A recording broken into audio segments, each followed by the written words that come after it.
How Mhm. do you create energy and engagement when you are leading virtual meetings? What do you think? I think a huge part of this, Randy, is planning. So, and some of these were mentioned if you look back to the episode with Bernadette Smith.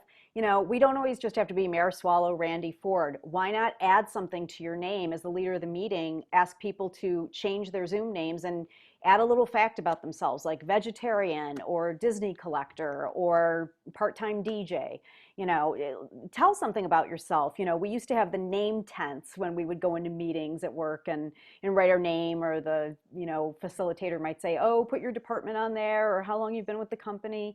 But use the names on Zoom. They don't just have to be the names. Why not use it as a way to create engagement? Sure. So something like that, but then also planning to create engagement, and this does take some forethought and planning. My favorite way, we talked about this on the very first coffee break I did for you, is using icebreakers. And it doesn't have to be, you talked about some great best practices for icebreakers. It doesn't have to be something people have to think about a lot, but if you could travel anywhere today, where would it be? Mhm. What's one thing you missed the most during the pandemic? What's your favorite ice cream flavor or favorite restaurant to go to for lunch if you all work in the same area? And Yeah. just have everyone, go around, Yeah. and if the room's new to each other, share your name and then share your favorite ice cream flavor. Yeah. The one caveat I give for icebreakers is, in case there is someone who doesn't, have an answer for that. For instance, one of my favorite icebreakers is your very first concert.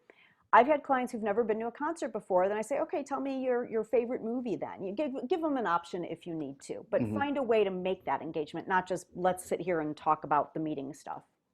Yeah, that's great. And one thing that I've seen some successful facilitators do, and I've tried to adopt this, Hmm. is letting, calling on someone, asking them to answer that icebreaker question, as well as if it's a new group, Hmm. the basics, this is who I am, this is what I do.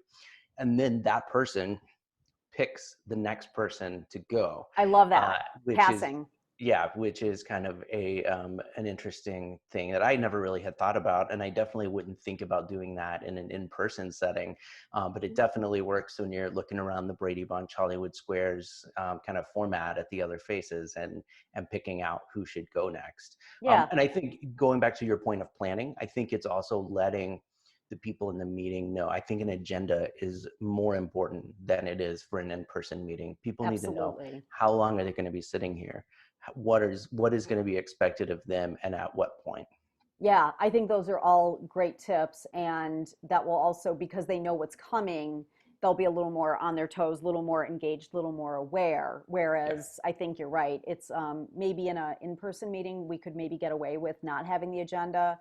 But for the Zoom meetings, absolutely have an agenda, even if it's just two items, even if it's just here's what we're talking about today. Yeah, I also always encourage people to use the chat function. I mean, the chat is can be so lively, and if you open that chat box and there's nothing going on there, you Hmm. can feel just the energy of the meeting drop because you feel like no one is engaged. Yeah, absolutely. And chat, I find, is a great option. And as the facilitator, you should remind your participants, if you don't want to call it out, put it in the chat box. Because people who are more introverted, or maybe, they're working home with kids, they don't want to disturb people, the chat box is a great option. And I find a great way to engage people who are a little more quiet or need to be quiet for whatever reason.